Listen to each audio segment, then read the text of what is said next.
here with our very last guest of the season, Alyx Bui. Edmonton. All right, so it is. Yeah, go ahead. Sorry. Yeah, I didn't know you were Canadian too, son. Well, I mean that's the whole reason. Like when I said, "Oh, when people said, "Oh, you should really talk to them," I was just telling Alyx, by the way, that when I had started talking to Alyx about coming on the show, I actually got messages from other people saying, "Oh, yeah, definitely, you got to talk to them," um, and it's because we're Canadian, right? So we are Canadian, and other people in the Canadian scene know Alyx and said, "Oh yeah, there's somebody you're going to want to talk to. There's somebody who needs to be seen and needs to be talked about, and all this stuff." Because it's true. We had just talked a little bit before we started the show that uplifting people is a great thing. And that's what the Tabletop Mentorship Program is about. That's what Maple Syrup is about. And that's what I'm about. So I think it's a remarkable thing that, in today's day and age, we have the power with like a computer and a couple cameras and a microphone or two to help people who otherwise wouldn't find a voice or would just be shouting into the void to actually do something with that. And I'm really happy to be part of that. And so when people from Magpie actually emailed me and said, "Oh, you're interested in talking to Alyx?" I said, "Yes, I am." And they said, "Well, yes, they are wonderful. You keep on trying to get them on the show." So I don't know, Alyx, I don't know if you know that I actually write for Magpie. So that's why I'm in contact with a lot of the Magpie people a lot. So they were very, very thankful for your role as being a GM for them. And so, yes, they wanted you on the show.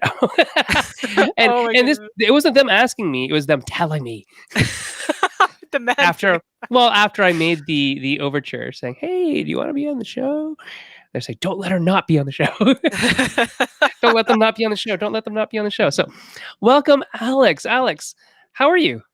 I'm doing great, son. Thanks so much for the amazing introduction and just having me Oh on my the show. gosh, Alyx, samesies. Look at us. We're like Oh my god, twins. we do. Oh my god, we all just think alike now.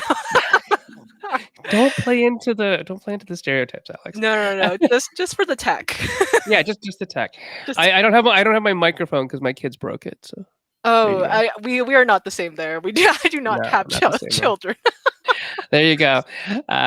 So introduce yourself. Tell us about who you are, where you're from, what you do, inside and outside of the industry. Yeah, thank you. Yeah, hi everyone. My name's Alyx. I go by they, them pronouns. And yeah, I am a TTRPG designer, writer, illustrator.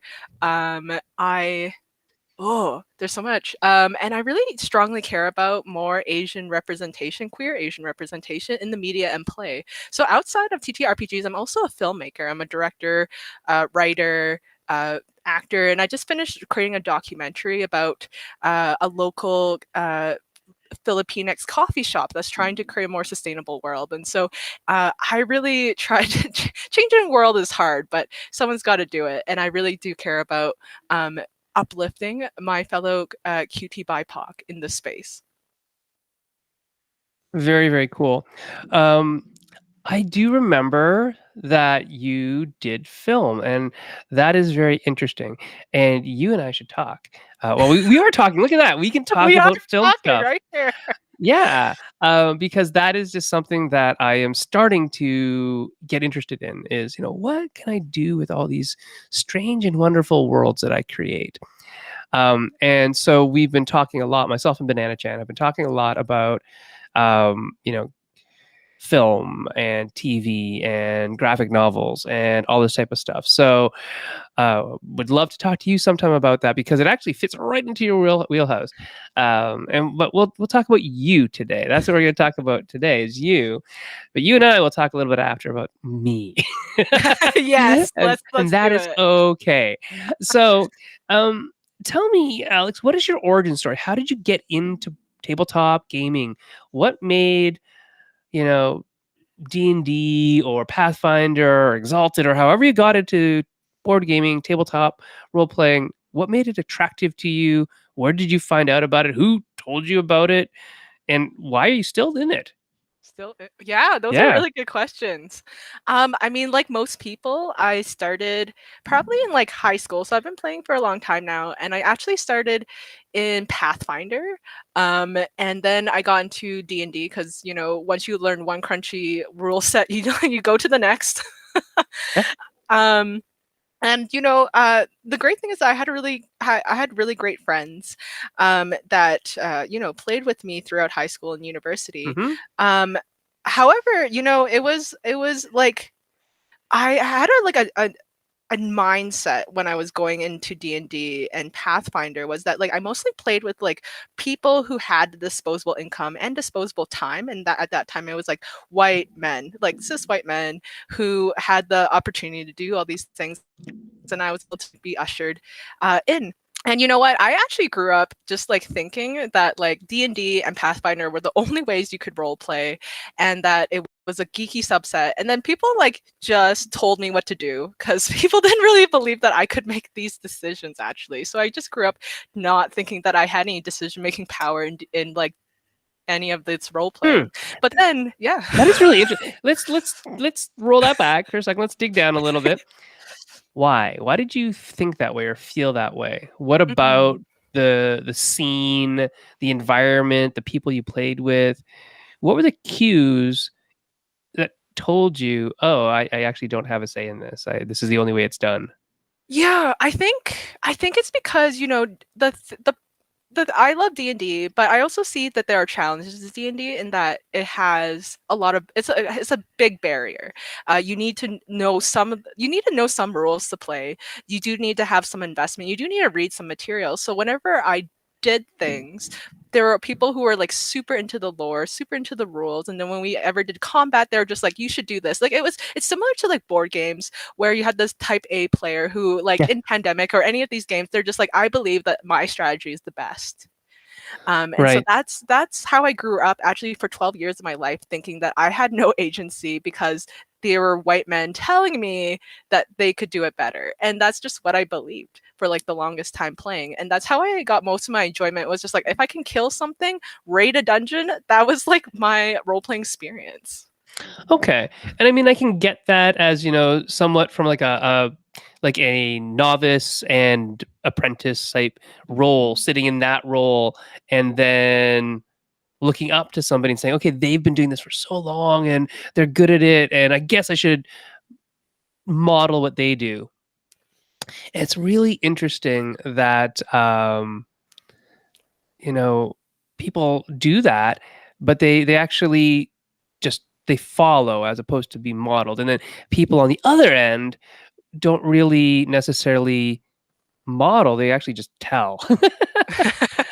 Yeah, yeah, and that's what it was. And but you know what? Actually, I mean, I definitely acknowledge the pandemic being like devastating for many, many people, but also like I think it also allowed us to do a lot of self-reflection and create this creative space that we're in now. I don't think I would have been able to ever talk to you, Sen, if it was not for this time. Everyone was just shuttered indoors and went onto these online spaces. So Well, this I mean, had, yeah. definitely in a lot of ways because this whole Friday night part of it came up because I have nothing to do. And I'm not saying that in a way that belittles Alex or anybody who's ever been on the Friday night show. It's just more like, oh, I have this time. I actually want to talk about other things than just board games. I want to talk about role playing games because I devote about 50% of my time to role playing games. It definitely is not 50% of my income, but 50% of my time because I really enjoy it creatively more so maybe than board games. Board games are more lucrative because I've been in the industry for 15 years on the board gaming side. But RPGs are definitely more creative. And so, yeah, I feel that they are, that's where my origin is as actually role playing games, way, way, way back in the day. And so, I'm coming full circle myself back to role playing games over the last couple of years in terms of creating and writing. So, hey, how'd this become about me again? This is not my origin story. This is your origin story. So, Alex, let's focus on Alex. Um, you said that because of the pandemic, you feel that you personally wouldn't be doing what we're doing right now. Why? Not just the talking to send part, but creating and being in the space and holding the space. Why do you think the pandemic allowed for you personally to do that? Yeah, I mean, I guess like from that 12 years of operating that like I needed to be in a power position to ever play role-playing games. I got introduced to different role-playing games all of a sudden, and I'm now part of like 20 Discord servers that I have to like selectively mute at times. Yeah. You could understand. Um, but I started Mm-hmm. to explore collaborative storytelling where at some point I was just like, I have agency to do things.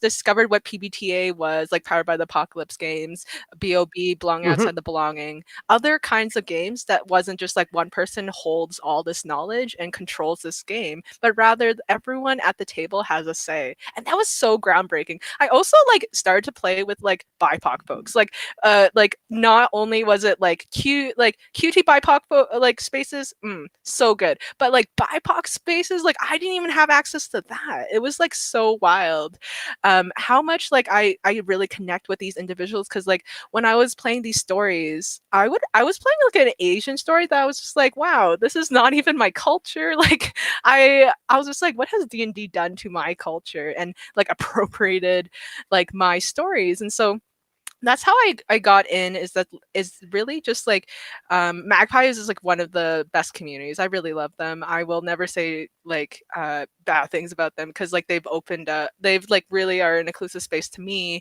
and was like my start. Really great folks there. They even like told you specifically sent that you Yes, gotta they talk did. to me. It's so They amazing. I totally love did. them. And yeah, I know you wrote for Avatar and like I've GM'd so much Avatar now. Good. Yes, Good. We'll definitely have to talk about that for sure. Not on show, absolutely. but well, I mean, we can talk about your GMing of it, but not my writing of it. The I think that a lot of what you're saying is really really interesting and hitting home in a very interesting way. Um, so now again, not to make this about Zen, when I started gaming, I was like 6, so I didn't know any better.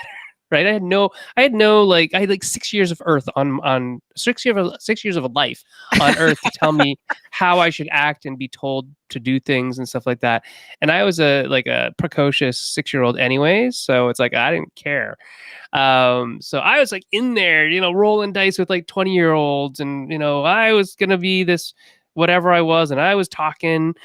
But I can imagine after being, more socialized as to how I'm supposed to act by society, that yeah, you might go into a gaming situation and not be able to talk up or not feel free to speak up until you were in, quote unquote safer spaces, right? Yeah, Um, yeah. yeah, and I mean, I use safe space, not with the quotes, not as a derogatory thing, but because uh, I personally, as a professor, don't believe in safe spaces in the same way that you can when it's a small contained space like a TTRPG table that you can make safe. That's awesome and great. Um, so I think that it's wonderful that there are spaces that exist where people who feel marginalized, feel different, are marginalized, because it isn't just a feeling, it's sometimes the truth, oftentimes, most of the times, that they're pushed to the margins. Otherwise, they wouldn't be marginalized. That's the whole IZE is for, right? It's like somebody did this to us. Um, that you'd feel so much freer and so much more willing to open your mouth and talk. And one thing that I talk about a lot is expertise. And expertise is something that we cannot develop or show when we, don't feel free to do that, right? When we don't feel free to express ourselves, when we don't feel free to claim expertise about something, that it's very difficult for us to fit that role or be in that role. And that's what it sounds like. Your experience was, is like, I obviously wasn't the expert. they were obviously experts, so it was like a master Padawan type relationship to draw some Star Wars parallels. And then as you got into freer, more oddly closed but open spaces, right? That's the thing Mm-hmm. about it, right? They are like QT BIPOC spaces are by nature sort of closed to people who aren't that, but are very open to the people who are that inside of that space, right? So there's this interesting dichotomy that we face in life when we talk about inclusion, and we talk about um, is it exclusionary to have these spaces where we're not going to play with certain people, and it's on a philosophical basis, some people get very bent out of shape when that happens. Like, how come you're excluding me? It's like, well, you've got you've got all these other spaces where you own. You're not just allowed. You own that space.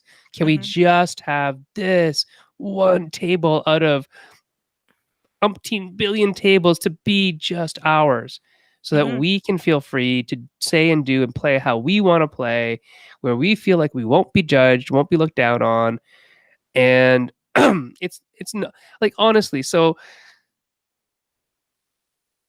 I don't think I've ever seen one that's become, this anti guy space or this anti whiteness space. They're just free of that, which is very different than being anti that, right? Mm-hmm. Um, and that freedom is liberating, and that freedom sounds like it's allowed you to really express who you are, as a creative, as a writer, as a filmmaker, as somebody who is Chinese, somebody who is queer, and wanting to explore that in the terms that gaming defines, right? Like, this is a stat block, for my culture, right? Yeah, yeah, yeah. Yeah, I really want to speak more to what you said, Sen. Yeah, Yeah, there's like a lot of discussion around that. And I think the biggest thing for me whenever I talk about like why do QT BIPOC TTRPG spaces exist is similar to like Pride. 365 days is like heteronormativity. It's just the norm. You can do anything in this space. But like Pride centers queer identity, and that's what QT BIPOC spaces are. We don't define ourselves by by being anti-white or anti yeah, like exactly. heterosis normative people. Like, we don't do that. We center our identities because we want to make sure that there's like a level of safety as well there. I think you can create safer spaces. No space is Yeah, like 100% safe, but I think you come with like certain mindsets and tools. Like, I mean, when I'm with my QT BIPOC folks, I'm like super fucking gay. Like, I do crimes with them. Like, I am able to express myself to the fullest because you develop language, you develop like terms. yeah, Like, it's so great when I'm able to like speak freely about like these things. And it's not just like, but when it's QT BIPOC folks, these are individuals who just like understand like the yeah, collective marginalization and oppression that we're under. yeah. And we're just like, let's just like create a fucking like just like a positive experience where it's not like as toxic, and we can relate to one another. It's such a different experience, and I'm so happy that I've been able to actually find that. And we have an increase in diversity now that I haven't seen as much like 12 years ago. Like, now I find that the trend is now that we're having more diverse and inclusive like games and like streams as well. Hmm. So that is a great point that you talk about in terms of just having diverse spaces where you can be quote unquote gay and do crimes, right? Let's do that. um I think it's a wonderful, wonderful notion that you can be free. And I was just talking to people about code switching this week, literally this week. It's like, code switching.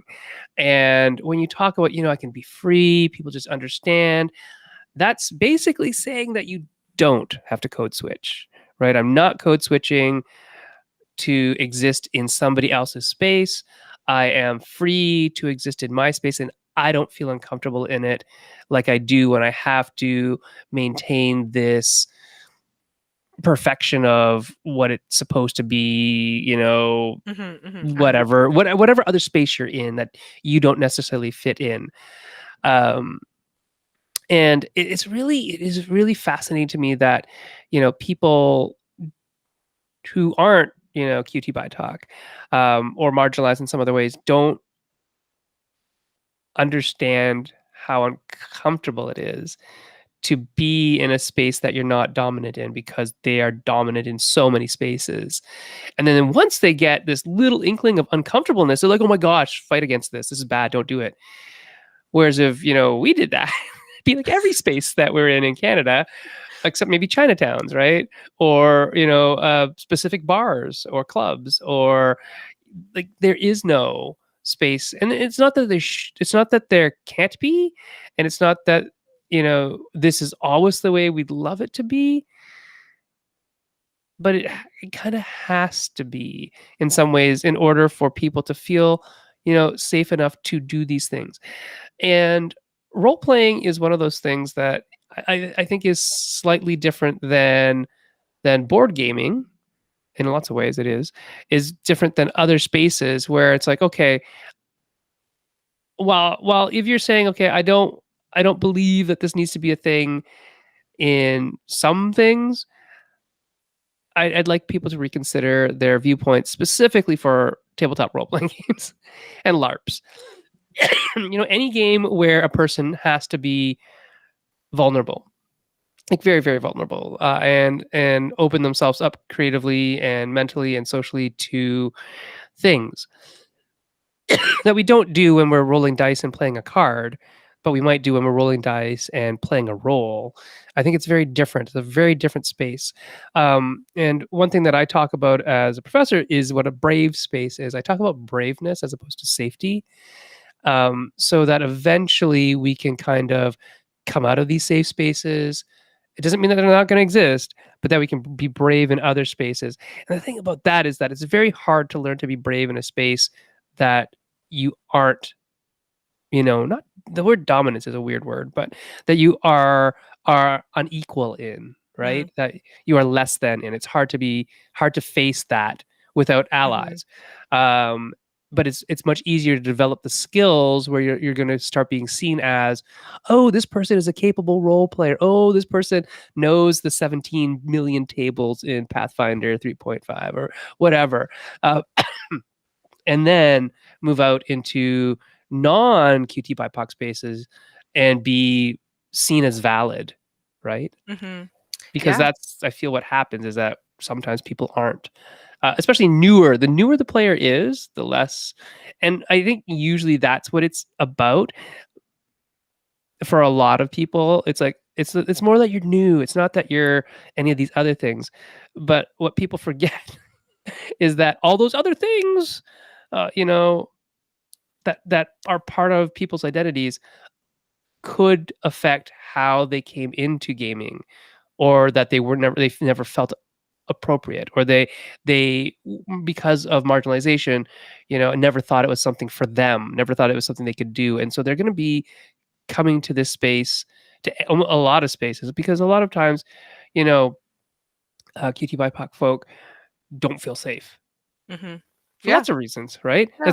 That's legitimate. They don't feel safe. And so when they come into those spaces late, it's because they didn't feel safe, probably. And now maybe they do. Maybe they personally have, aged to an age where say, I'm going to do what I want, Um, but still, they might be coming later to the game, which is the thing that I'm trying to get at, which is in terms of, expertise, and if Mm-hmm. you're new at a game or not. Yeah. And so we have to kind of be aware of that we're in this space of like a radical shift in terms of, to bring it back to the pandemic.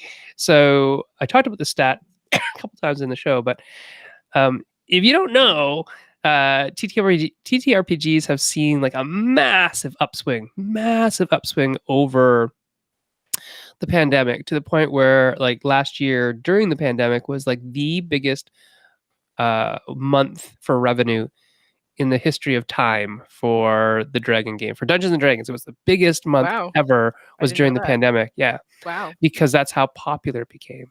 Because it was like something we can do over the internet with cameras like this and some microphones and a couple people and D&D Beyond and dice rolling applications and character keepers and all these tools are now in place for this to happen.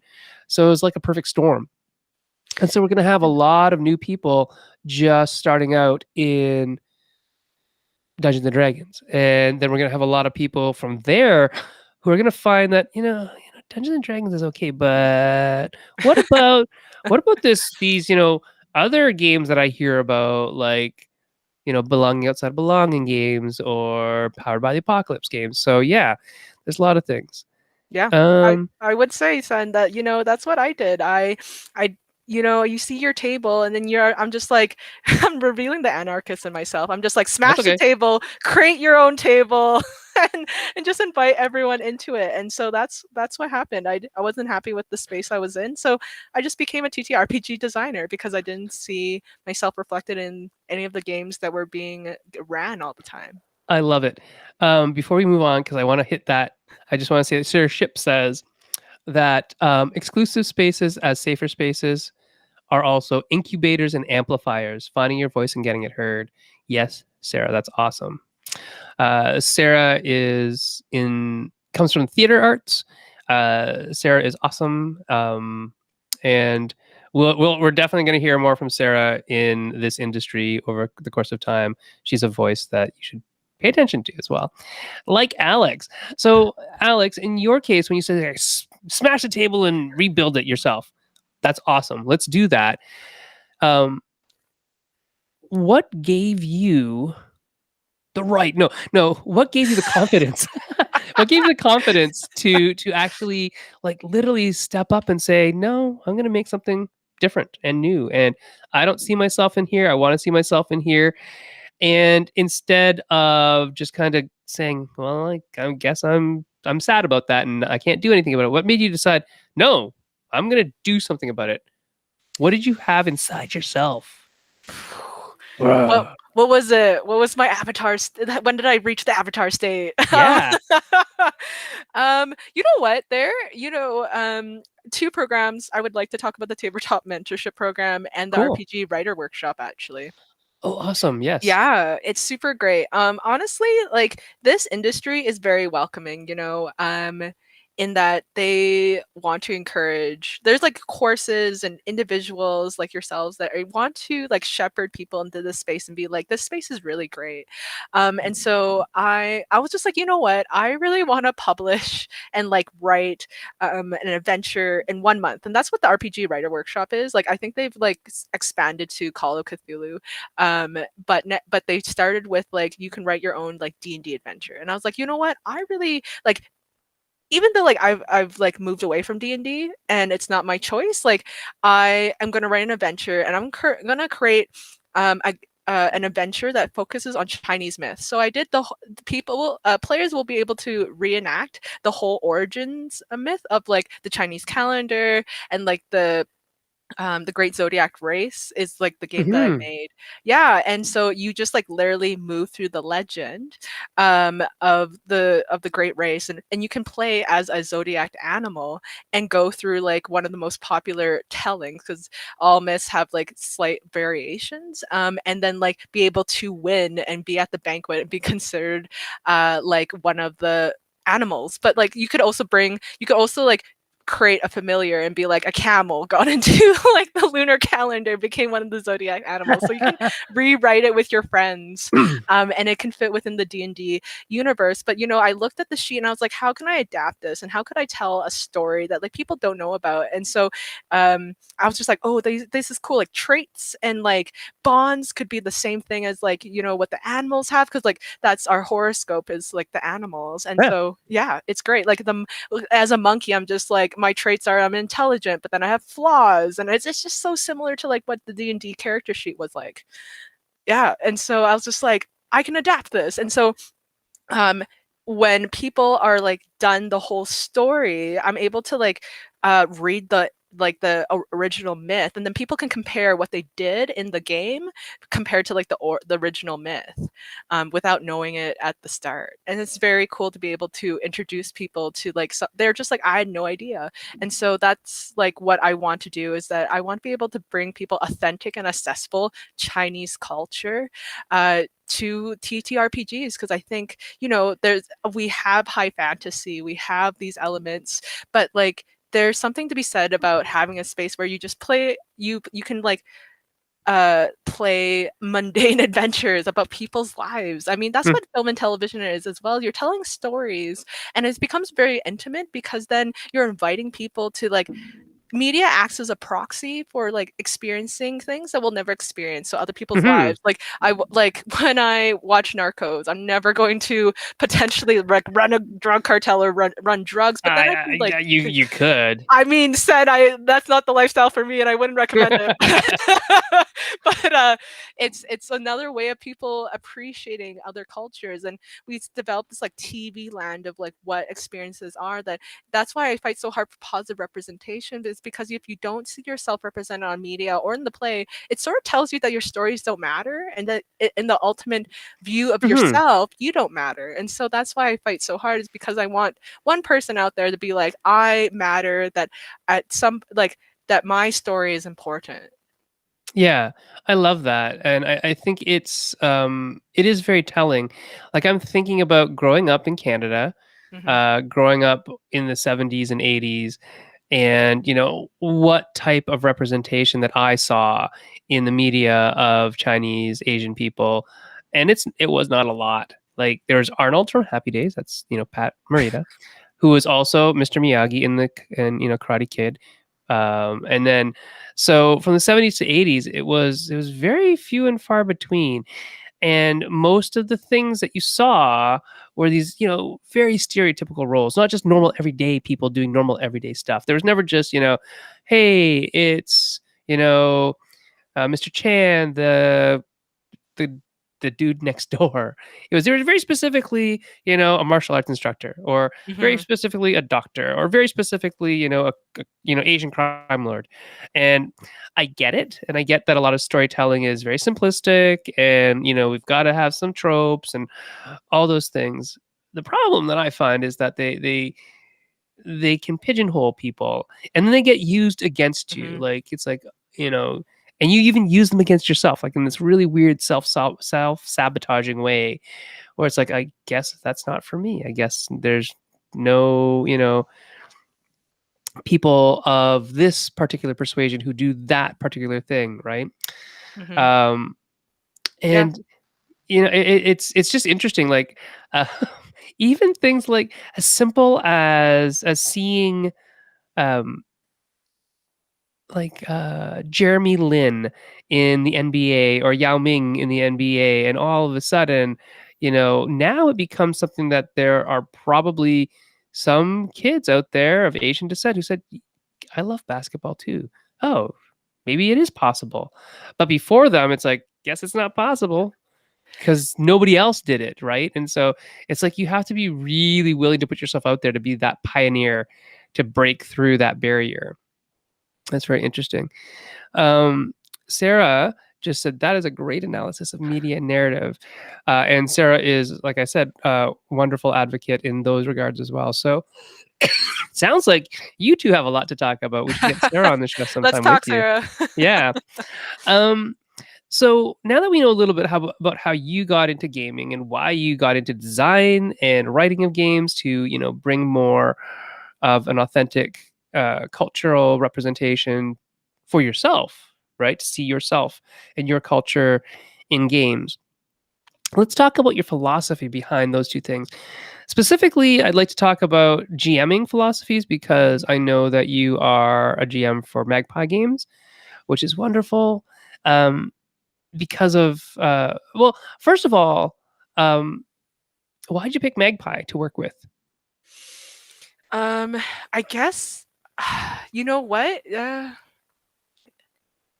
Magpie, it's just a great and inclusive community. Like I'm in so many Discord servers, but Magpie is really like Kate is their amazing community manager, Hmm. and and she just like asks questions. She engages in Discord. I ran games for the community playtest, and you know what? I was just like, you know what? I would really like to GM. Like one of my goals in my life was just like, what would pro GMing feel like? What would it be like? And I didn't know how I Yeah. would get into the door. And so they took a chance on me. They like one of the GMs was just like recommended me to Magpie and said like, you know what?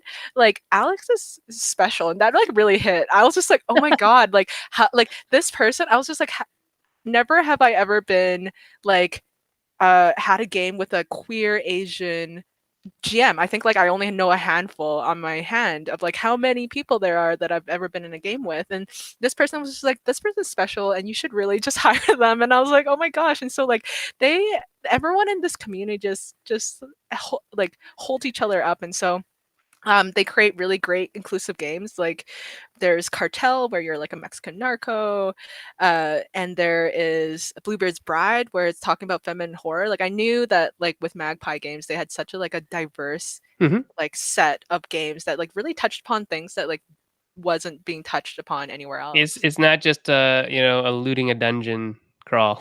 No, it's not just a dungeon crawl. It's actually talking about like really interesting topics because like in Bluebird's Bride, there are some lines that I don't do in any other RPG, but in Bluebird's Bride, because I was like, this is somebody that said, fuck you, we're gonna create a game where like we specifically look into what feminine horror is like. And so I was Hmm. just like, okay, this is like a particular it attracted a particular kind of player because you know what you're hopefully gonna get into.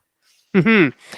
And it's interesting, like you're saying, that's a particular type of player because it's not me for Bluebird's Bride. Like I backed the game, I read the game, I love it for what it is. Is I don't think it's a game I'm going to play for some reason. It just isn't. It isn't. But that's okay. That Mhm. is totally okay. I have a whole shelf right there of games that I will never play as well, but games that I loved to read, games that I want to exist, games that I want to support and bring into existence because they are going to be the game for some people, and Mhm. that's what they're there for, and that's wonderful. Um, my favorite Magpie game is Masks, Mm. because I love the how it focuses on emotions and teen angst and drama, and the idea that you can shift your friends' stats, or labels are called labels, is amazing. As a developmental psychologist, that is exactly what happens in adolescent time, where your impression of me affects me and how I feel about myself. And to see it represented on the tabletop like that was just wonderful. It's like, oh, this is amazing. And you get superpowers. All right, I'm in. So, yes, you can affect how I feel, but I can blast a 60-foot hole through concrete. Awesome. Let's do this. So, Absolutely. yeah, and I think that there is something also very special, not necessarily about those specific games, but a lot of those games aren't regular D20 style games, right? They are powered by the apocalypse. They are other style of games. And what about those things do you think um, attracted you and said, I want to GM that style of game, not that style of game? There's nothing against D20 style playing or rolling or anything, but what made you think about those ones as that's your oeuvre, right? That's my Yeah. I mean, genre. I'm really glad I fell into Powered by the Apocalypse because it does line up with like some of my gave me a lot of my design and GMing philosophies that I'll be doing for Chinese ghost stories that we tell ourselves. Um, and I guess like what I really love about PBTA, and I guess that aligns with my GMing philosophies, is that player choices matter. In like other games like Pathfinder and D&D, like yeah, they sort of matter, but you know what? The mechanics actually more matter a little bit more. In like D&D and Pathfinder, how many arrows you have, how many like a 5 foot square, like you get really bogged down in the rules. They matter a little bit more than the player, and that's how I felt. But in PBTA, the GM is a fan of of like all the players, and Mm-hmm. you of course you create conflict and throw monsters at them, but at the end of the day, like whenever I go on stream and I GM a game, like I look at all the important things that will affect my character, and I say, okay, these are things that are important. Like we have connection questions, we have history questions, we have things that like really drill down to that character, and then I'm like, how can I use them against them and and mess with them, so that if you said like I have a girlfriend and I need to find her, I'm just like, check mark, we'll have to find the girlfriend, but first the girlfriend will be in danger. Like it's just creating that, it just creates the narrative so naturally in that you Mm-hmm. can take that anywhere. You can create a game about like being a monster sweetheart, or like you can create a game about being thirsty sword lesbian. Like it's just such a great medium. I wouldn't actually, like, if people's first experience in role-playing games was D&D, I would actually not recommend it. I would actually recommend like maybe something lighter like PBTA or a one pager, or something that like lets people just like have their own agency, so that when they do go into these games that like that are a little bit more rule heavy, they there's a culture that is also associated, and I want people to not go through what I went through and have that agency and be like, oh, I can create a story on my own, and I can influence that. And so one of my design and GMing philosophies is just to give people as much agency as possible, because I never really had that growing up, and but also have that cultural piece, is that like we don't just have to do it like about vampires and werewolves or like elves. We can do it about ourselves and have deep reflection. So my games are a little bit more reflective about like what our current state of like the world is, how we treat each other relationally, and um just like it's more of like a conversation and a dance, more so because like what I find the faults of the failing sort of like D&D and Pathfinder is that there's like this power dynamic that you must be powerful, you're going to colonize this area and you're going to just take it over and take the treasure. Like that's what sort of the like it is, but and you're going to kill these things, you're not going to ask any questions because you that's just like they're the bad guys. But then in other games, not just PBTA but belonging outside the belong, you're recognizing and acknowledging that like you are not there to like dominate and just Mm-hmm. kill and just drag and crawl. You're exploring so much more about your gender identities, like in Dream Askew, or you're trying to just create a world for you and your friends, and like in any of these other places. Yeah, I like what you're saying there in terms of agency, in terms of narrative control. I did get into an argument a couple years ago with another designer about is it really a role playing game if you give your players narrative control? It's like, yeah, of course it is. 100%. 100% it is. But I mean, they were getting more, oh, it's story gaming. It's like, oh, whatever. You know, we can get so reductive to the point where, you know, I would rather just call them all role playing games. But this is a D20 system. This is a Powered by Apocalypse system. We know basically what those types of things mean, and a lot of even I was just talking to Avery Alder a couple weeks ago, Oh my god. um, and So cool. also a great Canadian. Ooh. Avery was talking about how they took Powered by the Apocalypse and kind of belonging outside belonging was sort of not derivative, maybe derivative of it. I don't know, but related to it in a lot of ways. Where it's like, but no dice, no masters, no dice. Was the hey, let's do this, where there's this great sense of failing is okay and better storytelling comes out of failure, and then translate that into this thing. But I don't want to have to do that with a game master, and I don't want there to be any dice. Now, what do we got? Well, now we have BOB games, right? Where it's tokens, it's token economy, but in order to earn them, I got to fail. Wait, what? But then by playing these tokens, now I can do awesome things. Oh, okay, now I see, right? So the idea of what games incentivize. So a lot of people will talk about games as engagement engines. I'll talk about them as empathy engines. I'll also talk about them as incentive engines, like behavioral engines, right? Because we want to incentivize certain behavioral play loops in our players by rewarding them for things, right? And so if D&D ostensibly most of the time, says, okay, this monster's with this much XP if you defeat them. All right, I guess I'm killing them, because the rules are set up for that, right? The reward system is here, and the rules too. So if you ever look at D&D, there's 70 pages on this is how combat works, and this is what your weapon does, and this is how you move in combat, and this is how many D4s you're gonna roll when they step on a caltrop, or whatever. So it's about combat. A lot of it is about combat by nature. So that's how you're going to solve the problems, because those are the tools you're given, those are the directives you're given, and those are all the cues in that environment that says this is the behavior you should do, and we're going to incentivize it in this way and prompt you in this way. Whereas Powered by Apocalypse games and BOB games are very different in that regards. It's like you mark progress when you roll really crappy. Bad things will happen. Your game will get more complicated.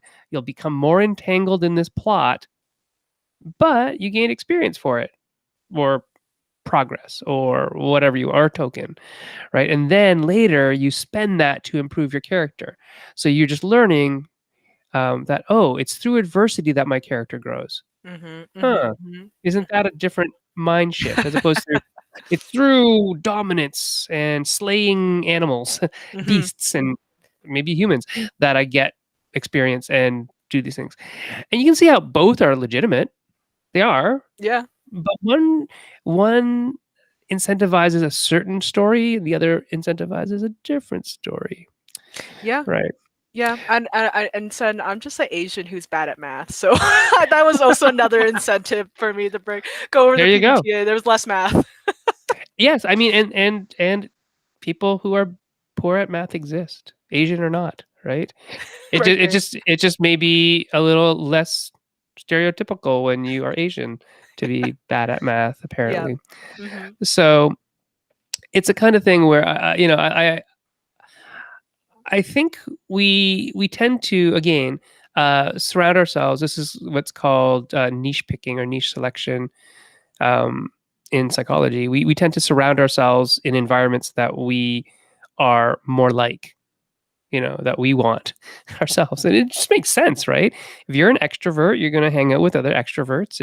If you like storytelling over rolling dice, you're going to play this system over that system, and there's nothing wrong with either of them. Like nobody is saying that D&D is bad and PBTA is the only way to play games.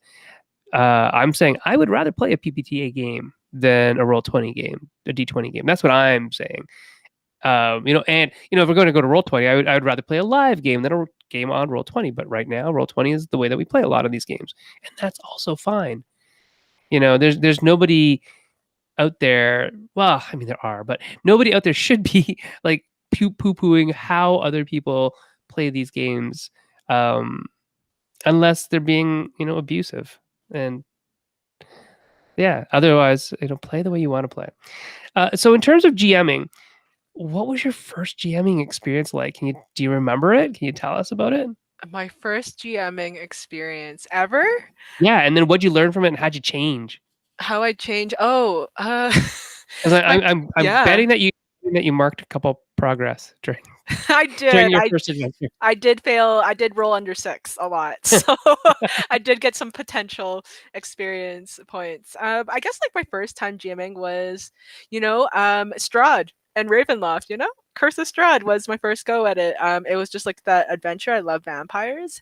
Hmm. And I bought the module on Roll20, and that's how we did it because I had a bunch of queers all over the world, and I was like, you know what? I really love them, so we're gonna just play D&D.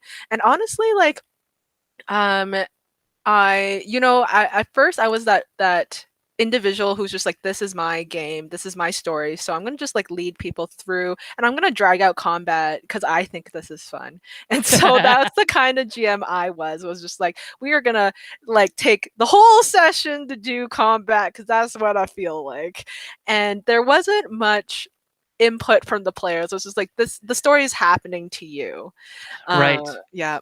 And there wasn't much like, I guess, like player agency. I just like like I just did the cycle that happened to me because I didn't know any better.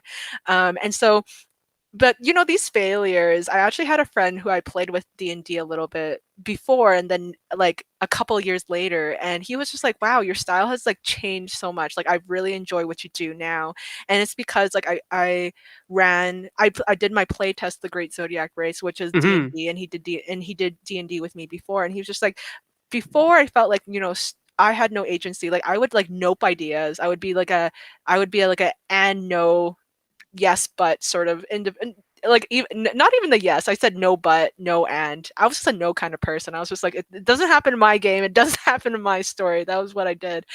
And then you know what, like just getting outside of this mindset of this isn't my story, I can create this story with other people. People have agency, and that like people are just as creative if not more creative, and that like we can have fun and laughter, and we don't have to like, I don't have to be the expert in like knowing all the rules, and then we can make it up as we go, like having that freedom, like just from like knowing all these rules and just being like we can play on the fly. Like actually I met these like random people on Facebook where we like met during the pandemic. I was just like, I need a regular gaming group or else I'm gonna go like wild. And you know, these people are my closest friends, and I found out they only live 5 minutes away from me. So like once like What? everything opens up, I know who knew that they like Who live knew? 5 minutes away. That like they're my some of my closest people now. And like I think one of the best things you can do as a GM is ask for feedback. That's actually how I improved. Is that I Yeah. ran games and I was just like, okay, people, like we have a DM retro. Shout out to the Bad Call Bandits because we even have mugs that have like our magic. We've made created a logo for our group because we love each other that much. And I was just like, how can I improve in this game? What do you feel like? And we ran so many systems. Like I love the Cypher system. I ran Numenera. We played one pagers, any game that we want. And they're just like, and it's always constructive. Like they're never like, you suck. They're just like, we didn't like this part, you can improve here. And that's Yeah. just like how I improved as a GM, is that they're just like, we would have liked to see more of this. PvP is really difficult when we do this. And honestly, like when I have these problems in games, I also ask other Magpie GMs what their experiences are like. And so Yeah. I honestly like the asking for feedback, asking like, I have this problem, what would you do, in to other GMs, actually really increased my like my GM style and like comfortability and like just being able to deliver a better game for people. I agree 100%. You know, getting feedback is great. One of the best things you can do is play other systems. Hmm. You know, Hmm. be a player or be a game master in other systems. Take from that because they're unlike board games, the rules are really fluid, and how you do it can be very fluid and different. Um, I just played a mask session like 2 weeks Ooh. ago when I think one player rolled once, Oh no. you know, Okay, but cool. but they had a great time Yeah. because they got to tell a whole bunch of stories about their characters. It just never got to conflict or never got to sometimes when they needed a roll, and it's like, oh, That's cool. that's okay. That and Yeah. we have to be okay with that. As a D&D GM, that would have been a weird day, right? That would have been so I don't strange. Like, even know if you I could don't do even know that. that. Yeah, right. Can Yeah. you have those types of stories? And the answer is yes. Certainly you can. Uh, but does the system incentivize that? Does the system allow for that? Do the does the system allow the players to feel okay if that happens? Right. In a game that's very micromanaged, like D&D can be, not as much so. In a game that's a little more like a little less granular, a little more fluid, like a Powered by the Apocalypse game, maybe they are. Maybe they feel good about that. So, anyway, you know, yeah, I mean, definitely get out there, play lots of games, experience a lot of games in different ways from both sides of the screen. Talk to people, get that feedback. I think that's the best way to do things. Let's talk about your experience in the Tabletop Mentorship Program. This links into design. So you are currently working on, is it a supplement? Is it uh, No, it's a whole game in itself. oh, see, I didn't know that. I thought, Yeah. yeah, that's awesome. Okay, so it's a whole game in itself. It's about Chinese ghost stories that you tell yourself. Hmm. And so you're capturing a lot of the stuff that you were just talking about, like representation on the table of Chinese culture, a role playing system that is probably, it sounds to me like it's more story focused than combat focused, and all that kind of stuff. So tell us all about it. I'm not going to guess anymore. Yeah, Just tell me. I won't leave you hanging here, Sen. No more guessing. Yeah, I have always had the dream. I was just like, you know what? When can I call myself a designer? And like, you can choose that at any point, really. Hmm. Um, and at some point, I was just like, you know what? Like, I love horror, and I was just like, but I really want specifically, like, I love Chinese ghost stories, because they're so different. Like how Chinese people view like ghosts is so different. Even in our language, we talk about like the unknowns Hmm. in like ghosts. Um, like like for example, foreigners are like, that ghost over there, and but what does that mean? And so ghosts can like represent like grief and sorrow and death, but like ghosts aren't just like, those like spooky phantom creatures. They also represent like memories and like bad spirits. And so Chinese people have like like rearranged our houses, like we have like traditions and superstitions that like are focused on like increasing our prosperity and fortune and moving away these evil spirits. And I was like, you know what? I want to create a game where people are doing just that. Like Yeah. where they're part of a Chinese family and they have to move through their lives and going through rituals dealing with ghosts that will like occur in the game. Because we have like really cool ghost stories. You probably heard there's a really famous one called like the lady with the painted skin. Yeah.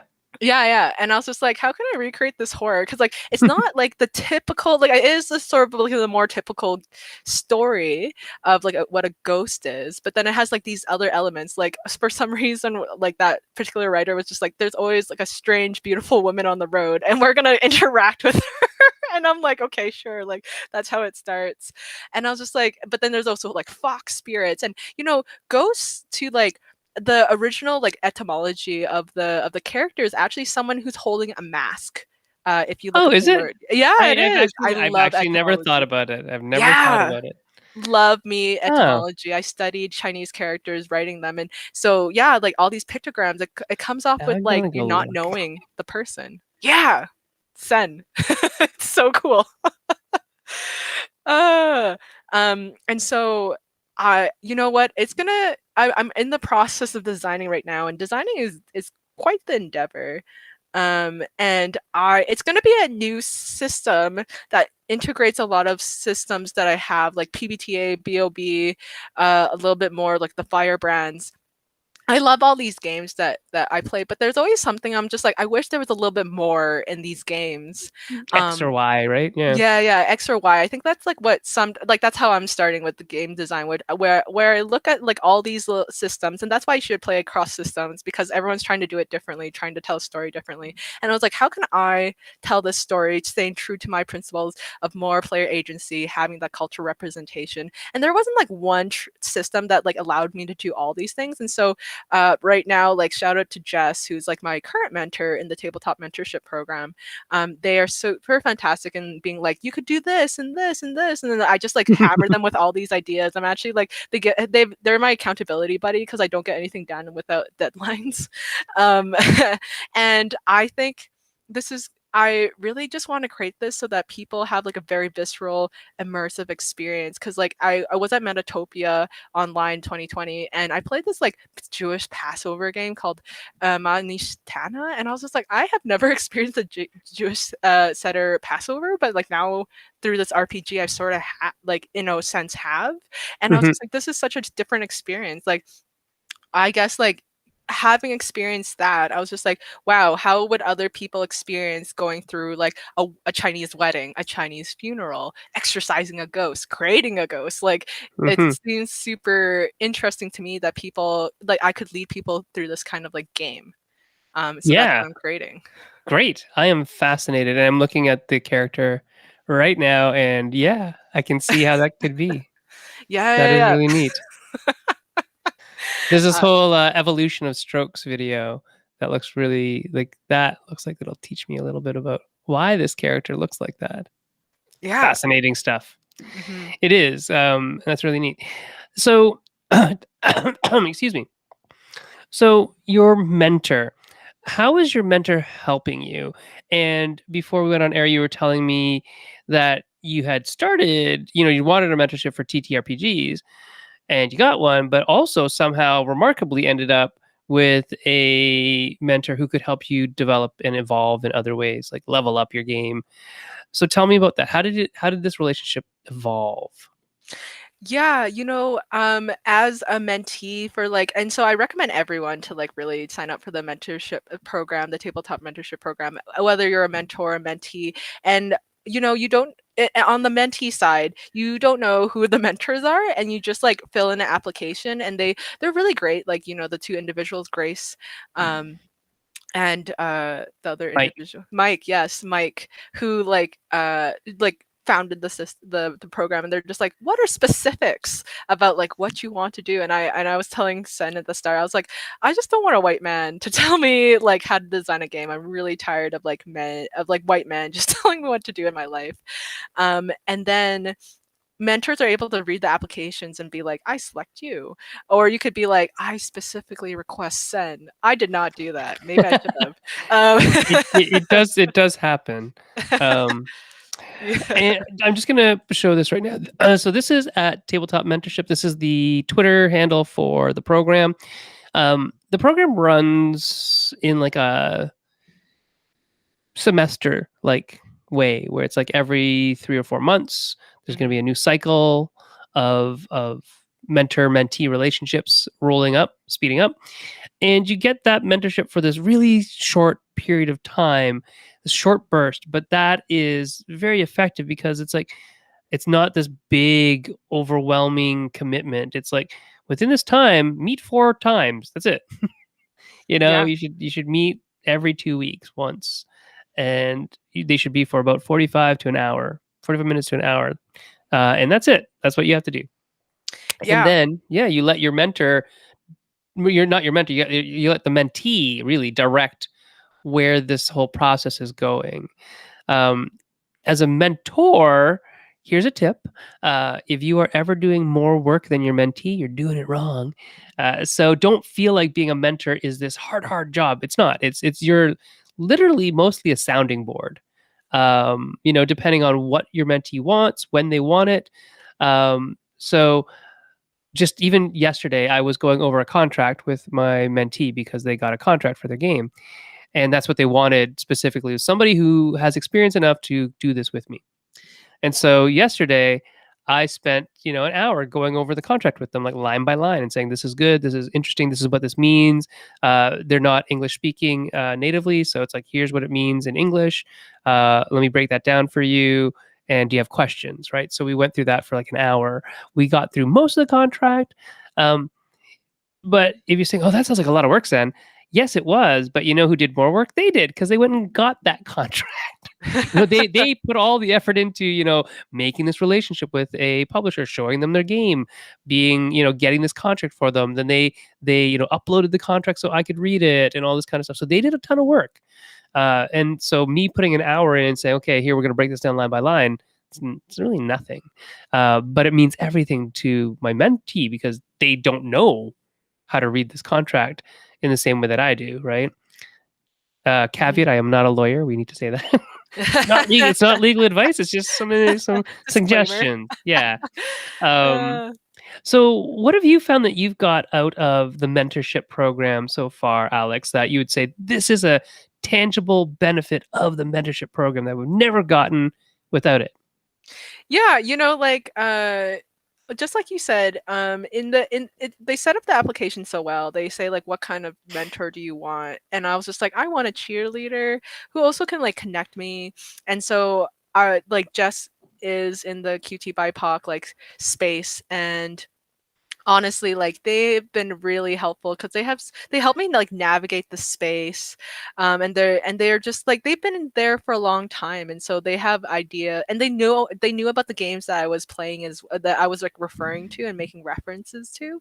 And so they were able to help me with my game design. And so the benefit is that honestly yeah, as a mentee I can drive it. At first we were having those bi-weekly, but then I was just I was like, Jess, I really need someone to like lay down these deadlines and help me like make something like done. Like you're right. I'm putting in so much work, and Jess is like sending me these like memes being like, this is like words of affirmation that you're doing great. Like this person, like I this is my mentorship program because I love it so much. And like honestly, like my first one, Heather, she was in like the art illustration space because I want to do art illustration. And honestly, Hmm. you're right. It's about sounding boards because like at first I was just like, I'm super noob to this space. What kind of tablet, Heather, should I buy? And then she was just like, this is my experience. So like honestly, you're doing like what took like Heather years and years to figure out through experience. I could like figure out with her like in a 1 hour chat. And so with Jess, I'm able to like take their experience they've developed all these years, and I'm able to really benefit off the fact that within like our conversations that we have, that I'm just being like, in your experience, and they're like, in my experience over these years I can do this, and I've experienced this and I've seen this, and it may apply to you, maybe it won't apply to you. And I'm like, great, I didn't have to spend all those years in this space figuring Yeah, that out and find that yeah, out. you get the benefit of experience, right? And it's Mhm, interesting. We were just talking about etymology of words and things like that, and in Japanese and Chinese, the words for teacher basically basically they're saying it's somebody older. mhm, Um, yeah, it doesn't necessarily mean that they're age-wise older. It just mhm, means that they've gone before you. That's actually what the actual literal character translation for like sensei is in Japanese would be before and life, right? It's mhm, like previous life. They've gone before you. They were there. They're basically walking down the same road you are. They're just like a mile ahead. That's it. mhm, And anybody can do that for you. If they're just a little bit ahead of you, they can pull you ahead, or they can say, oh, I've walked that road before, watch out for you're going to need to use this bridge here instead of the washed out one on this side of the river, right? Or they're going to tell you where the road forks and what happens if you go down each fork, because or they can, hey, this is exactly what Heather said, this is the fork I went down, mhm. there are other forks you can go, here's the one I can tell you about, right? So Exactly. Yeah, they're not yeah. telling you this is what you have to do. It's like, hey, there are many forks. This is my experience from going down this way. Uh, if you and this is what happened. Poof, I am proof of this way working, but it's not the only way that you can cross over this river, right? So yeah, I think that when you think about how words work, you can actually get quite a bit out of them in terms of, oh, it makes sense, right? Mhm. That's what a teacher really is and should be. It's not this, didactic download of information from my brain to your brain, and you must be exactly a clone. That's not what we're asking for in mentorship and in teaching. The teaching that I'm interested in and the mentorship that I'm interested in is like, hey, this is my journey, apply it to your life when you need to, or if you can, or Mhm, how it fits over a template that you can lay over your life. Maybe it'll apply, maybe it won't, maybe you'll have to do something different, maybe something else will come up. And I understand that, because there's a lot of people out there saying, no, you have to do it my way or the highway, and that's it. Whereas being a true mentor would be saying, this is the way I did it, and then but if you go a different way, I can still help you. I just won't have mhm. as much knowledge in that way of going about it. So Mhm. Absolutely. Absolutely. I mean, I mean, Sen, this moment talking to you is such a special one because like it just reflects like I haven't been in this space for a long time, but I knew about you and Banana Chan and your game Jiangshi, and the oh banquet, yeah, and yeah, and then I was just like, you know what? If there's like an opportunity for me to ever like be in touch with these people, like that would be the day. I never believed that it could happen because I was just like I'm just like starting out. I'm just like a little pea in the pod of this like whole ocean. I don't know what analogy I was going I for, was but just then gonna I say was that's yeah, a kind of some mixed metaphors going on I there, don't Alex. know But what's happening. I'm a small fish in this big like ocean, but like actually like this space that we're in is not that large, and actually like everyone starts to know everyone once you're like in a marginalized POC like yeah, TTRPG like designer player mhm. GM. And so this is like really amazing for me, and I'm a little like very much like fanning in my head. I'm just like, whoa, this is so cool. But it was interesting because this conversation actually didn't start because either one of us reached out to either one specifically.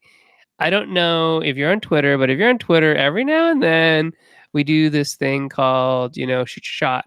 And this was literally coming from a shoot your shot opportunity, which was, um, and specifically POC people shooting their shot. And shooting a shot on Twitter is just basically putting it out there, what I'd like to happen in my life right now, and will it manifest? And lots of different subgroups do this. And this is specifically POC and TTRPGs. Go ahead this Wednesday, shoot your shot. Tell us what you'd like to manifest.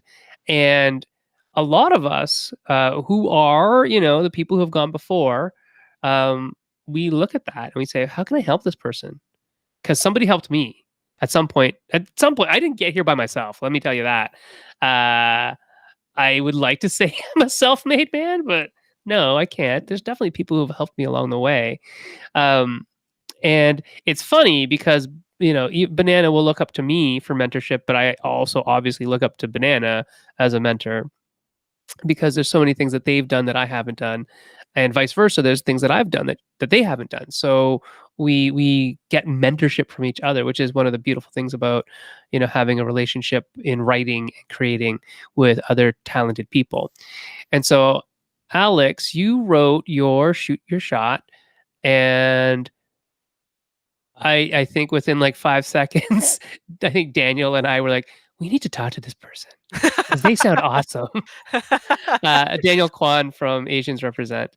And then from there, that's when I found out that you worked with Magpie because Magpie contacted me. And that's where I found out that you were also Canadian. And it's like, are you saying like Toronto? Like, can we actually meet? Like, and they're like, no, sorry, she's out on somewhere in Alberta on the west coast or Alberta. I said, that's okay. We shall meet someday. One day. One day. But yeah, I mean, all the stuff that you're talking about is like, this is like Banana and I just actually found, because, Facebook will do this. It'll throw up your memories from 2 years ago, memories from 3 years ago. And there was one that I wrote yesterday or just reposted yesterday about, in 2018, yesterday, I wrote on Facebook something about instead of working, like WORKING, I wrote walking, WOKING, and I wrote it specifically about, the resilience of Chinese people walking in Canada and United States during like the late 1800s, early 1900s. And it was like, was this like a Freudian slip or something? Because it was like, yeah, because that's what they were doing. They were walking, they were cooking, right? With That's so cool. So it's just very funny. So it's like 3 years ago today or yesterday, I was in roughly like the same spot you are in, right? That's all that separates us is time. It's like 3 years of time separating us. And so when we saw you shoot your shot, it was like, oh, this is somebody who is aligned with our beliefs and our ideas about games and representation and, Asianness on the tabletop, representation of Chinese culture on the tabletop. There's somebody who right now is telling us that they're aligned with us in terms of like everything. So let's talk to them. Let's see how we can help them do what they want. And, a lot of it is altruistic, like literally like, what do I get out of this? Not a lot. That's not the point. That's really not the point. I do get something out of it, which, isn't tangible. It's the satisfaction of seeing what I want on the table without having to do it myself. Right. Nice. And I will, and I'm, we're not stopping writing about Chinese culture. In fact, we just talked yesterday about writing a game that is kind of like Firefly, the TV show Firefly, Oh, cool. that Yeah. that was a lot that had a lot of Chinese culture in it, but no Chinese people in it. Yep, that one. We're thinking about repatriating that idea just a Yes. little bit, but not being like all about heists in space. Say. We're Reclaim like, it. yeah, we're doing something with the idea of. Well, I mean, I'll just tell you because you might think, "Oh, that's cool," and I like it when people think things are cool because it just pushes me on to do it more, right? So here's what we're thinking, Alex. We're thinking about talking about the Chinese diaspora um, through space travel. What? Right. Like, so the idea of, um, well, I'll tell you a little bit about my parents. My parents grew up in like mainland, on the mainland of Mm. China. My dad grew up, or not grew up, but was like, I don't even know he was born there. But anyways, my dad's side of the family is from Hainan, which is a little island in the South China Sea. It's actually a big island, but it's not huge. But it's a beautiful island. It's called the Garden Island. If you ever want to go, it's Ooh. lovely.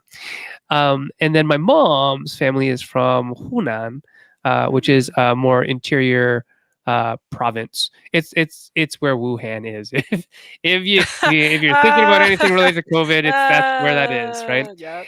So that's where my mom's from, and they both during just before World War II, because the Japanese invasion happened, their families escaped to the south, and they ended up eventually, after several stops, ending up in Brunei, which is a Oh. on an island called Borneo, which is divided up between three countries: Malaysia, Brunei, which is this really small sovereign state, and Indonesia.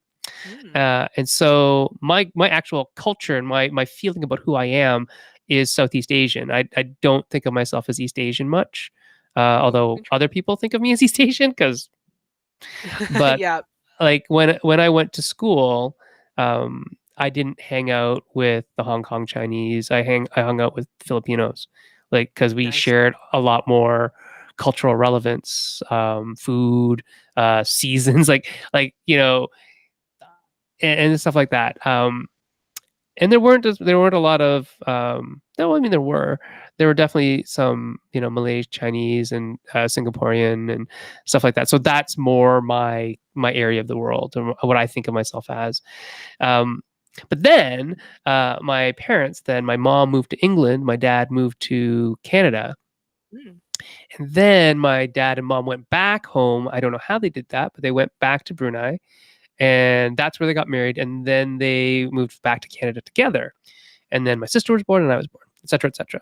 So that whole idea of traveling, of escaping something that's bad without knowing if where you're going is going to be better, and the Ooh. risks involved, and like, do we stop, is this good enough, can I raise a family here, is that going to be good enough, and all those feelings that come with that, and not the disappointed, but the what's out there, what's left for me out there, and then maybe even the risk of you know what's going to happen if we stop, or what happens if we want to go but we can't because our boat is broken now or whatever. Now in spaceships, we're in spaceships, Right. uh, and so we have this whole idea of this spaceship, and it's like an ancestral spaceship, so it's actually like Ooh. it has like your Nai Nai and Yay Yay is like the Yeah. AI or something like that, perhaps.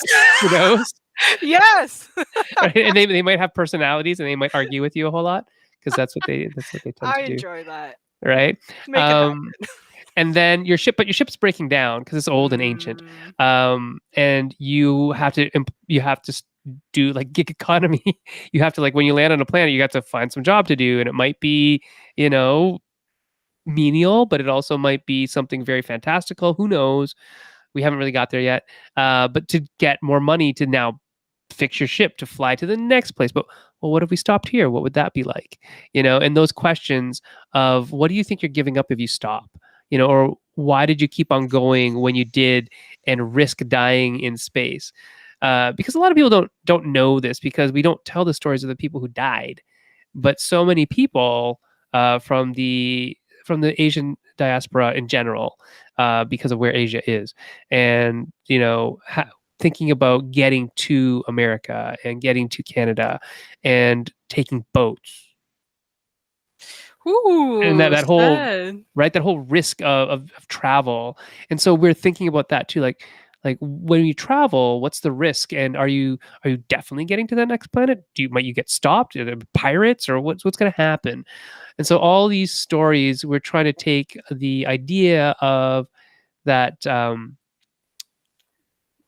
the well, basically, our family's stories, mine, Bananas, Calvin's, all of our stories, and putting them into space to make it a little more flight of fantasy and not so on the nose. But Mhm. there's a history behind it and a story behind it that we want to tell. My son is 17, and he's going away to university next year in Toronto. So this summer he spent like hours with my parents, just like recording their stories. So he knows more about my parents than I do. Completely, he Wow. does, because he wrote a bunch of questions. I'm gonna go ask Gong Gong and Popo about these things, and they use the matriarchal terms, but whatever. Mhm. And the reason why is because I don't speak very well. And my parents, when I was born, they purposely did not teach me how to speak Chinese, Mm. because they wanted me to assimilate better into Canadian culture. Because I'm old, right? So this is Oof, happening during the 70s, that hits. right? And they said, oh, if he has an accent, that's going to be bad. If he doesn't Mm. understand English, or you start speaking Chinese in school, that's going to be bad. So they were just trying to protect me, and that's great. I I do Duolingo, and someday, when maybe I have a little more time on my hands, I will learn more. And the funny thing is, like, I don't regret not learning. Mm. I just see it as a possible opportunity in the future. Like, that's something I want to do in the future. If I'm 90 and I still haven't done it, maybe then I'll regret it. But I still have time. I still have time. Not 90 yet. Uh, Uh, so the idea, though, is to really kind of, again, my family's story told on the tabletop. Like, you're talking about, that representation is so important. And for us, Banana and myself, Jiangshi was sort of that in a way. And same thing with me, and same thing with Barb. Their family isn't a restaurant family either. My family's not a restaurant family. And so people always ask us, why did you decide to write about restaurants if neither of your families are from that? And you talk about this as being representative of you and your culture. And the reason why we did that is because so many people were. So many people who came from China had to work in restaurants because there was no other way they could get into Canada or China, or sorry, America, without taking that job. There were actually centers set up where you'd land, you'd learn how to cook, and then you'd go off to a job, because you had to be of a certain class, like a merchant class or whatever, to be able to actually come to America or come to Canada during the exclusionary periods. And so, like, my kids will even ask me, "Why'd you write a story about, restaurant families? We're not a restaurant family." It's like, well, because everything that happened to them affect everything that happens to me and you because of this, the color of our skin and the way we present. And their history, while not directly, my familial history, is the history of our people in this country, right? Like, the restaurant family trials and tribulations, uh, is representative of and resulted in the very specific history, very specific legal ramifications and laws that were enacted. It's all tied up in that. And then there's food, and food is very tied up into our culture, mhm, and mhm. how it represents us. And I've learned so much about Chinese food over the over the last little while, That's um, amazing. about how, hey, and this is funny story. I wrote this yesterday on a forum. It was like, love life in the Asian guy. Because somebody's like, you gotta go look at this thing because there's this weird quote. There's this weird thing that's there. Anyways, there's a question about, what is something that you've changed your mind about, your background. And when I was younger, because, again, like, we're not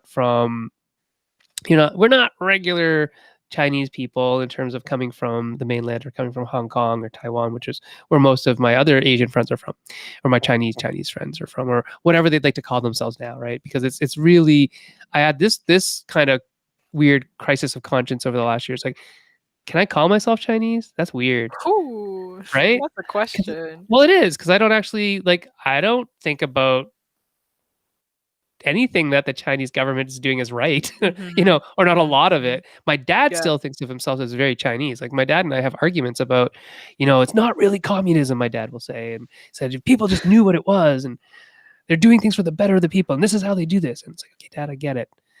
I get it. I get it. However, anyway, so like, it's like, what do I call myself? What do I am? And so Chinese Canadian always is the easiest, right? It's Mm, like, this is mhm, the mhm. easiest thing. This is the least complex. This does not require a long story. And yet here we are, questioning our identity yet again on air. Yes. My goodness Anyway, then. yeah, the idea about food being so central to our families, our culture, all that kind of things. That any family that's immigrant family, food is so important. As the main thing that we are trying to earn money to do is earn food for our families, and that kind of stuff. But also, it's so culturally ingrained, and yet sometimes it gets used against us in culture. Like, I'm sure this may have happened to you, may not have happened to you. People putting their nose up at the food that you brought at lunch one day. It's like, what's that? Mhm, You know, mhm, mhm. and there's so many things like that. Anyway, what I wrote on that forum was that I used to kind of look down my nose at Canadian Chinese food or Chinese American food until I did this game, until I made Junction.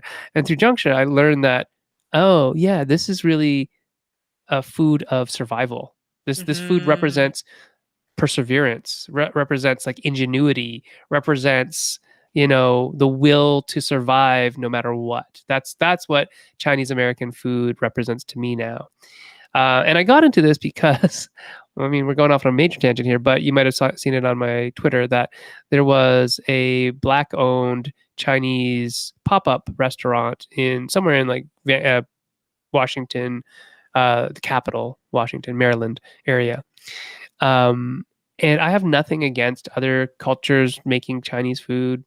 It's probably not going to be as good, but maybe it is. Who knows? I'll try it. I know. I'm okay with that. It's all right. There's so many people. There's so many like uh, the Chinese diaspora is so huge that I met a guy. It was hilarious. So this is a very funny story. So I teach jujitsu. I practice jujitsu, and there was a club at McMaster University, and this was after I'd left McMaster, but I was so like, hey, cool! My school now has a jujitsu club. That's awesome. And I saw the list of people who were coming to train with us. It's like, oh, this person and Chris Lim. It's like, oh, there's a Lim there. That's awesome. And I get there, and there's this Asian dude. I go, oh, you must be Chris. He's like, no, I'm this person. I said, oh, where's Chris? And he points over, and there's this hulking like Jamaican guy. It was awesome, Wow. right? Because he's like, yeah, I'm a quarter Chinese. Like my granddad's a Lim, and it's like, yeah, and I get that because I'm a lot of my friends are Jamaican, and a lot of my friends have Chinese somewhere in their line Ooh, because of the big diaspora. You know, Blasian. yeah, right. And it was so funny because I had all these preconceived notions of who this would be, and it just blew my mind. And we're still friends to this day, and we laugh about it a lot. It's like, yeah, and but they have the same last name, um, and the idea that this diasporatic culture, and this sort of these and then third culture kids and all this kind of stuff. There's so much interesting stuff that I think goes on in these talks about representation and that I want to get at and want to talk about that. I think the idea of looking back at our past to understand where we are today so that we can move forward is important. And I Mhm. didn't think that when I was younger. I did not think this, but now that I'm getting close to 50, it's like, oh yeah, I got to start thinking about that. Like, what do I want to leave on the table for my kids? What do I want my kids to learn? What do I want in the next generation to know? And so creating artifacts like games Hmm. helps that to sort of live on in a way that's interesting and digestible. And we had so many people tell us that even though they weren't Chinese, that the game resonated with them because they were also immigrants or their families also immigrants. And so I wrote it. We wrote this, Ben and I wrote this from a Chinese perspective, but I think it just is kind of fairly not universal, but resonant with other people from other cultures who've also immigrated. So there you go. Represent yourself on the tabletop. So when you're doing like ghost stories, and you said you love ghost stories, and you like the way that um, Chinese people and Chinese culture specifically looks at spirits and ghosts and things like that. Hmm. What does that say about you as Alyx the person? No, really. What is Yeah. it that you want to leave on the tabletop? What is it about you? What part of you are you leaving on that when you put ghost stories, Chinese ghost stories we tell ourselves? What am I putting on the table? Yeah. I first want to say, Sen, that you've created a game that like just represents my whole life. Like that game that you're gonna create with Banana and Calvin. Like, I'm Chinese Vietnamese, and so my parents were like some of the people on the boats and Yeah. like from the Vietnam War. And then I was just like, yeah, they had the choice to go to either Montreal or Australia, and then they chose like Edmonton of all places. So I'll never like I mean Calgary really, but of all places, Alberta.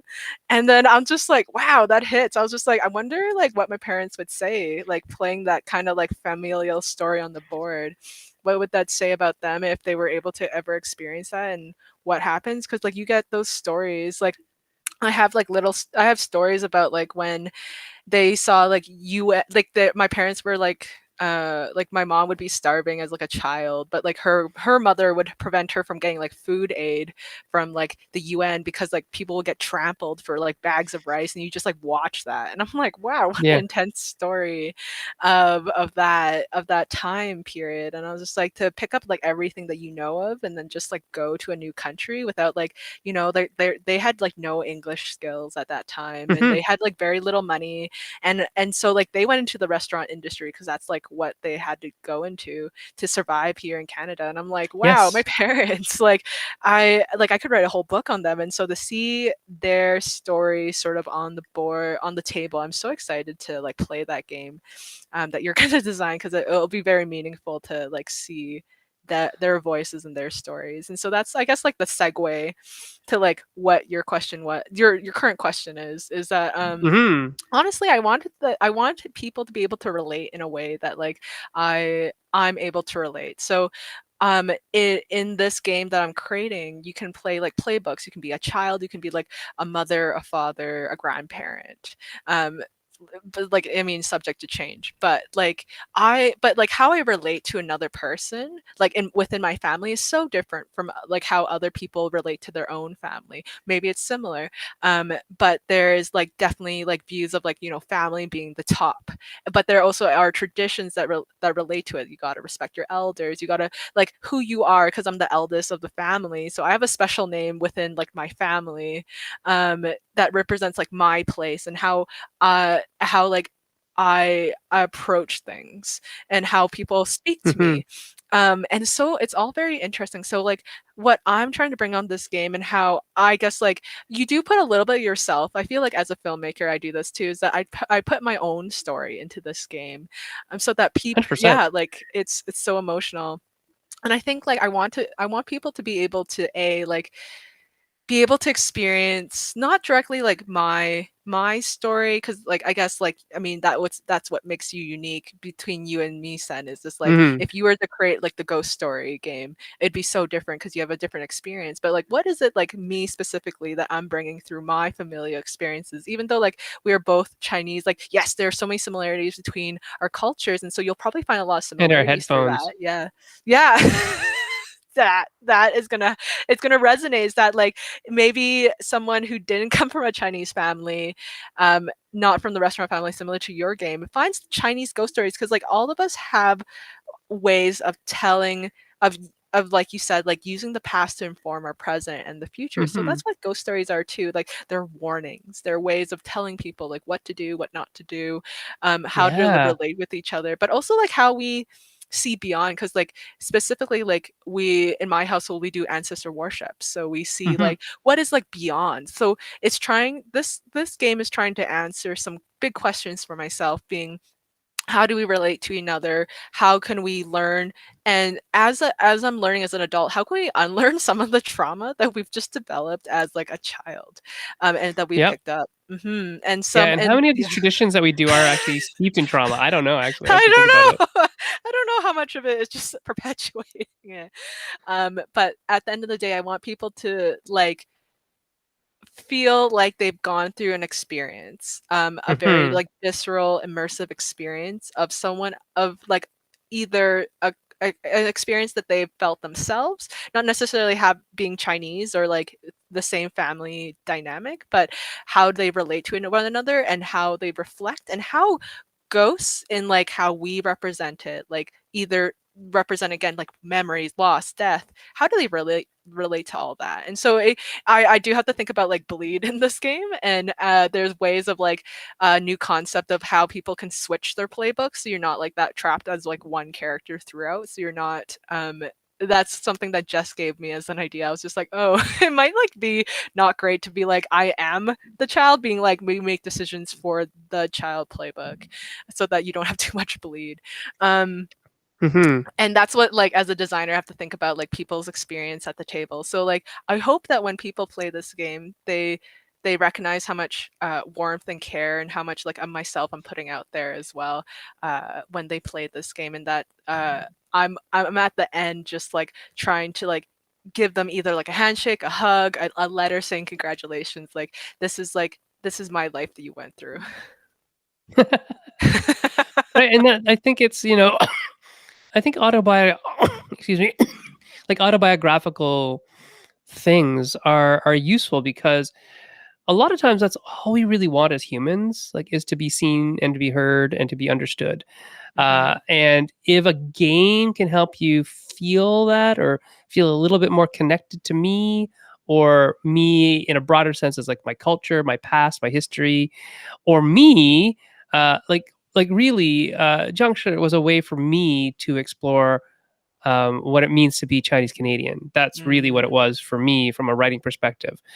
It started out as a way to actually um, try to do something interestingly mechanical with Chinese culture, mhm, which didn't pan out for a lot of reasons. Because we were trying to say, oh, I really like ephemera, and I really like, what happened with like the Jenga tower in Dread, and can we do something like that? And so we did. We had this whole system set up where it was using like Taoist divination tools, ooh, um, and it was cool, but it was like really way too expensive to make. mm, So mhm, mhm, we mhm, didn't. But we ended up making the game anyway because the game became more important than the impetus to make the game itself, which was sort of in this weird place. But then once we both started writing, it's like, oh, this is super interesting. Like, I'm learning so much about ourselves, our culture, how we fit in, and it's really interesting seeing it through that lens. Like, even though I'm not, my family didn't come over in the 1880s. My families came over in the 1980s, well, mhm, 1970s, 1960s. So like 80 years after that. But because of my skin color, what I look like, my name, I'm still going to be all of the things that happen to them and the aftermath of all of that still affects me, right? And mhm, still affects you yeah, because of who you are and who I am and our identities. And so that was super fascinating to me to think about that even as individual as I am, doesn't matter at the end of the day if I have all these like accolades and whatnot, and I've got these degrees, and if somebody all of a sudden decides that Chinese people are now illegal, yeah, that we're no longer allowed to live here, and then whoops, there we go. It doesn't matter. And so all that stuff is really fascinating to me, and I have kids, and my kids aren't Chinese. My kids are Canadian, and my kids are, not even genetically Chinese. They are, or ethnically fully Chinese. They are Canadian Chinese. Like literally, my wife's Canadian as Canadian can be. Like she's very Canadian. Um, and so my kids would ask me, why do you care about this? It's like, well, I mean, let's talk about that. And hey, kids, did you know that, if you were born like 45 years ago, you wouldn't have been born because your mom and I wouldn't have been allowed to get married, or whatever, right? Because Mm, there's all sorts of weird laws on the books that would prevent that kind of stuff from happening or make it illegal, right? So the idea that people can be illegal is fascinating. Like it's just so fascinating to me that there's laws that prevent things from happening. mhm, For what mhm. reason? Other than Absolutely. racism, right? It's interesting. Mhm.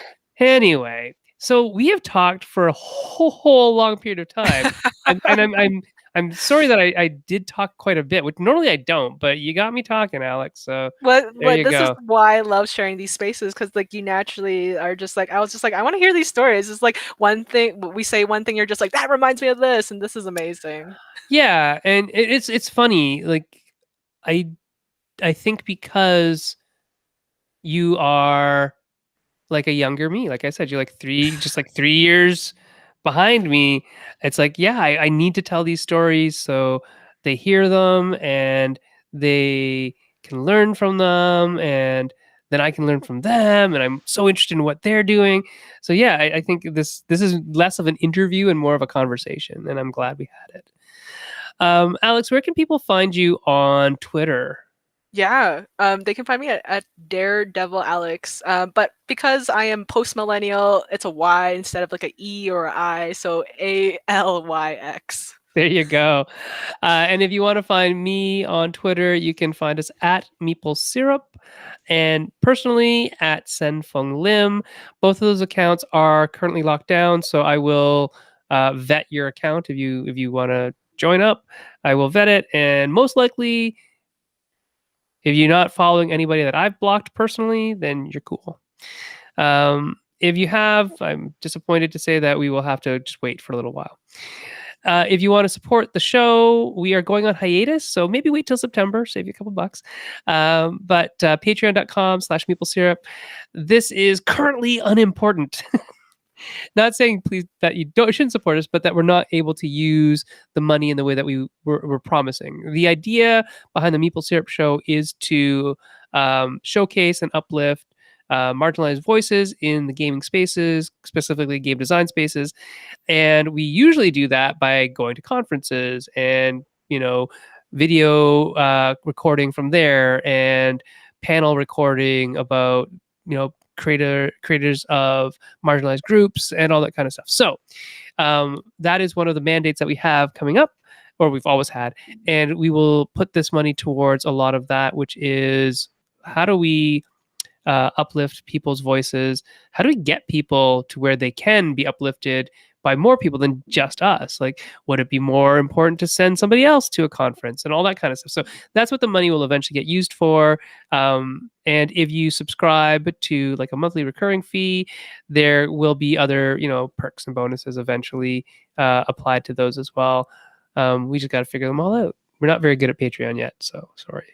It's Uh, Other than that, Alex, what is your final advice? So, what would you tell like a new designer who is interested in getting into writing TTRPGs or whatever? What do you think? Whew. It's so funny not considering myself a new designer, but I guess like the thing I would have liked to hear the most is manifest what you want on Twitter, because Twitter is such a great supportive community. Actually, I would say like don't be afraid of connecting with people. So I found my way through going through discords, playing games with other people, um shooting my shot and just like manifesting it out there, but also like gaining those skills. Like there are so many free courses, there are so many people to connect with, and to believe at the end of the day, yeah, that yes, there are so many like barriers and potential like money. Like I mean, I really want to kickstart my game Chinese Ghost Stories, and I've now put in the universe, maybe something will happen. And to like believe that you can do it. Like you can call yourself a game designer a GM TTRPG writer the moment you do it. Like you don't have to be like achieve a certain level.